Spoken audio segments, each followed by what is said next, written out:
Chapter 1. The Speed of Glass. Leo lived in the lag, that's what he called the physical world, compared to the hyper-real 240 FPS glory of Global Striker 2026. In the game, physics was a suggestion, and every goal felt like an act of God. In his bedroom, a cockpit of soldering irons, salvaged server blades, and empty energy drink cans, Leo chased the impossible, the portal. He wasn't looking for Narnia, he was looking for the source code of talent. When the rift finally opened, it didn't look like a swirling vortex. It looked like a tear in a high-resolution LCD screen. He stepped through, expecting the roar of 100,000 fans. Instead, he found silence. He stood on the pitch of the grand final. The grass was too green, the sky too blue. The players moved with a sickening rhythmic grace, but they were slow. As Leo watched through his custom-built Spectre goggles, he saw the HUD elements of reality. A star striker, a man capable of a 40-inch vertical leap, was hovering at exactly 22 inches. He was clipping his own potential. Leo realized the truth. The game world wasn't a playground. It was a performance. The Aegis board didn't want the best athletes. They wanted the most profitable ones. Skill was a slider. They moved up or down based on who paid the most narrative tax. Chapter 2. The Recursive Rebellion.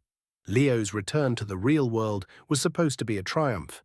He had leaked the Aegis board's internal memos, documents that proved the World Cup winner was decided 3 years in advance by a coalition of investment banks. But when he sat at his desk, his eyes fell on the unopened box of Global Striker Rebellion Edition. He checked the release date. It was today. He booted it up. The opening cinematic played.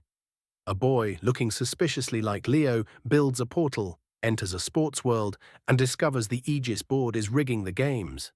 Leo felt his pulse in his ears. His life wasn't just like a game, it was a pre-ordered script. He turned his focus to his own world. He analyzed the data from the 2024 Olympic sprint. The wind resistance, the muscle fiber twitch, the track surface, it all added up to a perfect, round number. A number that looked like it had been typed into a spreadsheet. Chapter 3. The Auditor.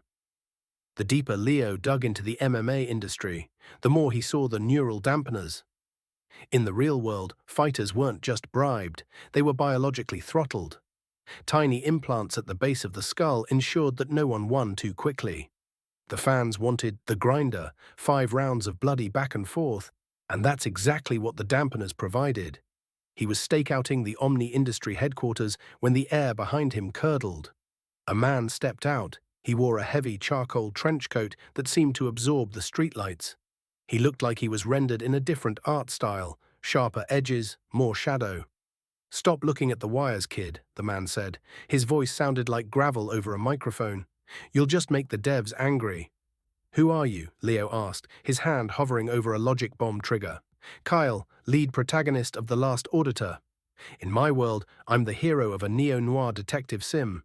In your world, I'm just a guy who knows that the MMA champion tonight is scheduled to lose in the 3rd round because he didn't renew his sponsorship with Omni-Cola." Kyle explained the nested reality theory. Kyle's world was a game inside Leo's world. Leo's world was likely a game inside someone else's. They were 2 different programs running on the same hardware. Chapter 4. Breaking the Engine. The mission was simple: decompile Omni Industry. Leo provided the glitches. He showed Kyle how to use the physical world's oversights, areas where the lighting was baked in, allowing them to remain invisible in plain sight. They infiltrated the MMA arena during the heavyweight title fight. In the basement, they found the server racks. It wasn't just money. The machines were harvesting the hype of the audience, the emotional spikes of millions of people, and converting it into raw processing power to keep the simulation running. "If we shut this down," Kyle whispered, looking at the glowing blue tubes of the dampener array, "the fighters will regain their full speed. The simulation won't be able to handle the frame rate. Reality will crash." "Good," Leo said. "I'm tired of playing on easy mode." They didn't just pull the plug. They uploaded an uncapped frame rate patch to the global network. Chapter 5. The Unscripted Future. As the patch went live, the world stuttered. In the octagon above them, the champion, A man who had been moveset limited for years suddenly moved at a speed the human eye could barely track.